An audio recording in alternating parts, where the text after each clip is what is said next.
Hello everyone, welcome to Priyanka NET classes. So basically आज के इस लेक्चर में हम लोग पेपर 1 की इंडियन लॉजिक की यूनिट को कंटिन्यू करने वाले हैं। इंडियन लॉजिक का ये लेक्चर नंबर 3 है। सो अगर आप में से किसी ने फर्स्ट सेकंड लेक्चर्स को मिस किया है, सो मैं आपको इंडियन लॉजिक की जो प्लेलिस्ट है उसका लिंक जो है वो मैं डिस्क्रिप्शन में दे दूँगी। आप वहाँ से जाके ज़रूर चेकआउट कीजिए। एंड ट्रस्ट मी, अगर आप सीरीज़ वाइज लेक्चर वाइज पूरा इंडियन लॉजिक देखेंगे तो आपको अच्छे से समझ में आ जाएगा। कमिंग टू आज का हमारा टॉपिक जो है क्लासिफिकेशन ऑफ प्रत्यक्ष। लास्ट सेकेंड लेक्चर में मैंने आपको बताया था प्रत्यक्ष होता क्या है, प्रत्यक्ष की स्टेजेस क्या है, वो सब मैंने आपको एक्सप्लेन किया था। आज का लेक्चर बहुत इंपॉर्टेंट है। क्यों? क्योंकि उन स्टेजेस के बेसिस पे ही आज हम डिस्कस करेंगे कि अलग अलग क्लासिफिकेशन क्या दी हुई है प्रत्यक्ष की।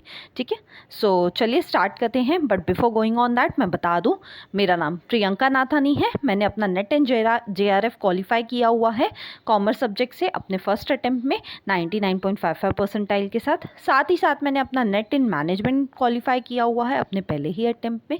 साथ ही साथ मैंने महाराष्ट्र सेट को भी क्वालिफाई किया हुआ है कॉमर्स सब्जेक्ट से अपने पहले ही अटेम्प्ट में। So this was my brief background.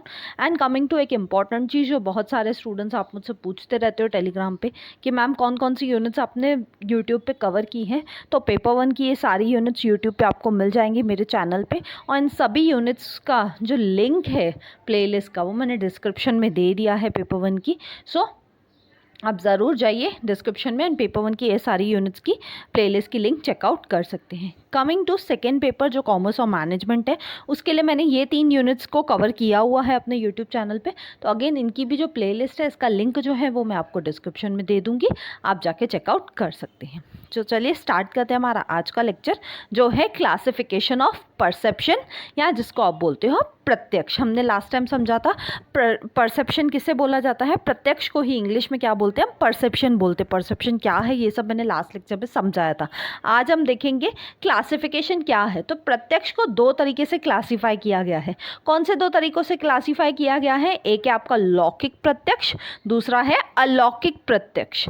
लौकिक को हम साधारण प्रत्यक्ष भी बोल सकते हैं, अलौकिक को हम असाधारण प्रत्यक्ष भी कह सकते हैं। या इन्हीं को लौकिक या साधारण प्रत्यक्ष को हम इंग्लिश में क्या बोल सकते हैं, ऑर्डिनरी परसेप्शन। और दूसरा जो क्लासिफिकेशन है वो क्या है, एक्स्ट्रा ऑर्डिनरी परसेप्शन, जिसको आप अलौकिक प्रत्यक्ष या असाधारण प्रत्यक्ष भी बोल सकते हैं। ठीक है, अब एक एक करके देखते हैं ऑर्डिनरी परसेप्शन क्या है, उसका मीनिंग क्या है, वो सब देखते हैं। देन फिर हम देखेंगे एक्स्ट्रा ऑर्डिनरी परसेप्शन क्या है। कमिंग टू ऑर्डिनरी परसेप्शन, जिसको आप लौकिक प्रत्यक्ष भी बोलते हो या जिसको आप साधारण प्रत्यक्ष भी बोलते हो। ऑर्डिनरी परसेप्शन में क्या होता है, जब आप दुनिया भर की चीज़ों को अपने 5 सेंसेस के थ्रू डायरेक्टली इंटरैक्ट कर पाते हो। आपकी 5 सेंसेस आप सबने बचपन में पढ़ी थी, आईज, ईयर्स, नोज, टंग, स्किन, करेक्ट। तो ये जब आप 5 सेंसेस को यूज़ करके दुनिया भर के ऑब्जेक्ट्स के साथ डायरेक्टली इंटरैक्ट कर पाते हो तो उसे हम कहते हैं ऑर्डिनरी परसेप्शन या लौकिक प्रत्यक्ष, या इसे हम साधारण प्रत्यक्ष भी कह सकते हैं। ठीक है, अगेन ये जो ऑर्डिनरी परसेप्शन है इसको 2 पार्ट्स में क्लासीफाई किया हुआ है। कौन से हैं वो 2 पार्ट्स? इंटरनल परसेप्शन, दूसरा है एक्सटर्नल परसेप्शन। ध्यान से समझिएगा। पहले क्या है, प्रत्यक्ष के 2 टाइप्स है। कौन से? ऑर्डिनरी, और दूसरा हमने पीछे देखा था एक्स्ट्रा ऑर्डिनरी। अब ऑर्डिनरी में भी हमने क्या देखा कि ऑर्डिनरी परसेप्शन का मीनिंग क्या बोलता है, जब आप दुनिया भर की चीज़ों के साथ अपने 5 सेंसेस के थ्रू इंटरैक्ट करते हैं तो उसे हम कहते हैं ऑर्डिनरी परसेप्शन। अब इस ऑर्डिनरी परसेप्शन के भी अंडर क्या है, सब टाइप्स, और वो सब टाइप्स कौन से हैं? 2 सब टाइप्स हैं। एक है इंटरनल परसेप्शन, दूसरा है एक्सटर्नल परसेप्शन। चलिए देखते हैं इंटरनल क्या होता है, फिर हम देखेंगे एक्सटर्नल क्या होता है। इंटरनल परसेप्शन क्या होता है, जब आप परसेप्शन अपने इनर सेंस के थ्रू, अपने मन के थ्रू, अपने माइंड के थ्रू कर सकते हो। यानी ये कुछ ऐसी चीज़ों की परसेप्शन रहती है जो आप क्या कर सकते हो, डायरेक्टली फील कर सकते हो। जैसे किसी के लिए आपको प्यार आ रहा है, किसी के तरफ आपको बहुत नफरत हो गई है, गुस्सा आ रहा है, तो ये सब चीज़ें कैसे हैं, ये सब आप इंटरनली फील करते हो। करेक्ट, ज़रूरी नहीं है ये एक्सटर्नली फील की जाए, बट ये सब आप इंटरनली, कई बार होता है कि हमें किसी को देख के बहुत गुस्सा आता है लेकिन बाहर से हम हंसते रहते हैं। करेक्ट, तो इसे ही हम कहते हैं इंटरनल परसेप्शन। जो चीज़ों को आप अपने इनर सेंस के थ्रू परसीव कर पाते हो, समझ पाते हो, उसे हम कहते हैं इंटरनल परसेप्शन। इसके एग्जाम्पल्स क्या क्या हो सकते हैं, लव, हेट, एंगर, कुछ भी ऐसी सारी फीलिंग्स, ठीक है, जो इंटरनली हम फील करते हैं। दूसरी तरफ देखेंगे एक्सटर्नल परसेप्शन। एक्सटर्नल परसेप्शन नाम से ही क्लियर है, जब आप एक्सटर्नली किसी चीज़ को परसीव कर पाते हो, समझ पाते हो, अंडरस्टैंड कर पाते हो। और एक्सटर्नली आप किसी चीज़ को कैसे परसीव कर पाओगे, वो आप परसीव कर पाओगे अपने 5 सेंसेस के थ्रू, यानी आईज, ईयर्स, नोज, टंग, स्किन को यूज़ करके आप क्या कर सकते हो, अगर आप किसी चीज़ को परसीव कर पाते हो तो उसे ही हम क्या कहते हैं, एक्सटर्नल परसेप्शन। जैसे आप टंग से क्या कर पाते हो, टेस्ट कर पाते हो, स्किन से क्या होता है, टैक्टाइल होता है, नोज से क्या पता चलता है, ऑल्फैक्ट्री पता चलती है यानी खुशबू या बदबू पता चलती है, आई से आप विजुअल देख सकते हो, ईयर से आप ऑडिटरी सुन सकते हो। ठीक है, तो ये था कुछ आपका एक्सटर्नल परसेप्शन। आई होप सभी को इंटरनल परसेप्शन क्या है और एक्सटर्नल परसेप्शन क्या है ये सभी को क्लियर है। मैं अगेन रिपीट कर दूं, ये जो आपने इंटरनल और एक्सटर्नल परसेप्शन देखा, ये किसकी क्लासिफिकेशन थी, ये ऑर्डिनरी परसेप्शन के अंदर की क्लासिफिकेशन थी। ठीक है, आई होप ये सबको क्लियर है। कमिंग टू हमारा नेक्स्ट टाइप ऑफ क्लासिफिकेशन जो है एक्स्ट्रा ऑर्डिनरी परसेप्शन, या जिसको हमने अलौकिक प्रत्यक्ष भी बोला था, या जिसको आप दूसरे वर्ड्स में असाधारण प्रत्यक्ष भी बोल सकते हो। अब इसका मीनिंग क्या होता है पहले वो समझ लेते हैं।